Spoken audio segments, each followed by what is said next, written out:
digital augmentation, a negative impact on humans.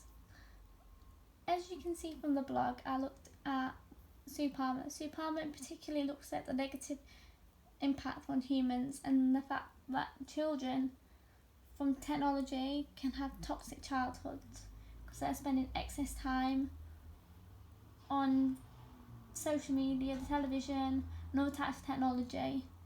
Therefore, they're losing their language skills and their listening skills because it's being more influenced by the technology. Her work is then based with Susan Greenfield. Greenfield also believed that technology, for example computer games and the internet, might change the way the brain works and changes our minds, and is where it shows evidence that digital augmentation might not have a positive impact on humans in decades to come.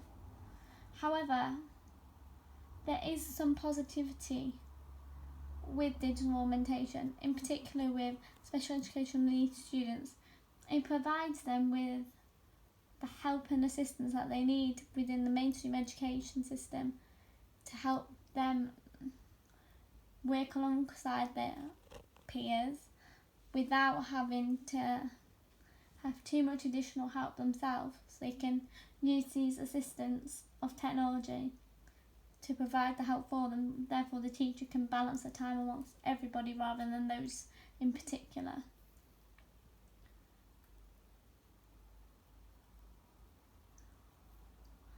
Although that is a positive, a negative as well is that teachers are becoming more reliant on technology.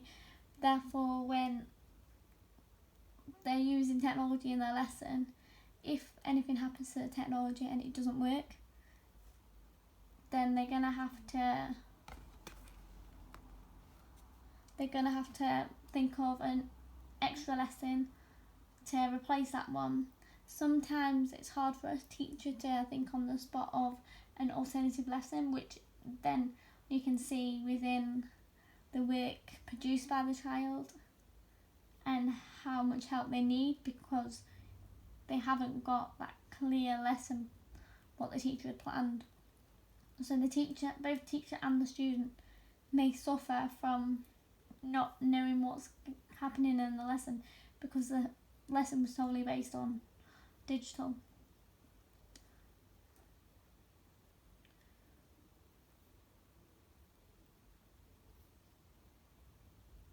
It can also mean that students ignore important parts of the experience in education.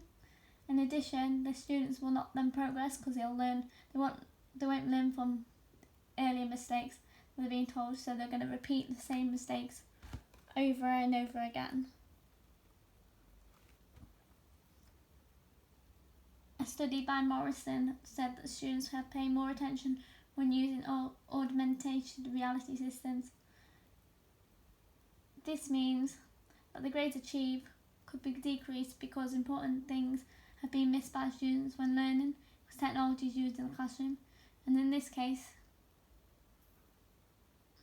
it's hard to keep track on whether a student is actually on task with technology or not, because it's easy for them to switch off and go into something else.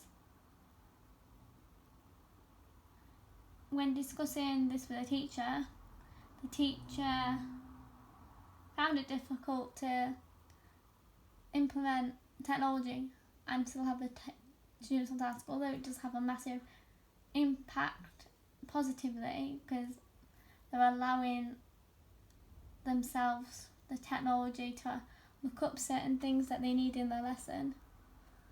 They could go off track and they could find something else and not complete any work, whereas the traditional way, they've got the pen and paper, it can be seen what work they're doing and what work they're not doing. But overall, I think that digital augmentation, it can't solely be down to a negative impact or either a positive. It's just depending on how it's used, who's using it, and the extent it's used.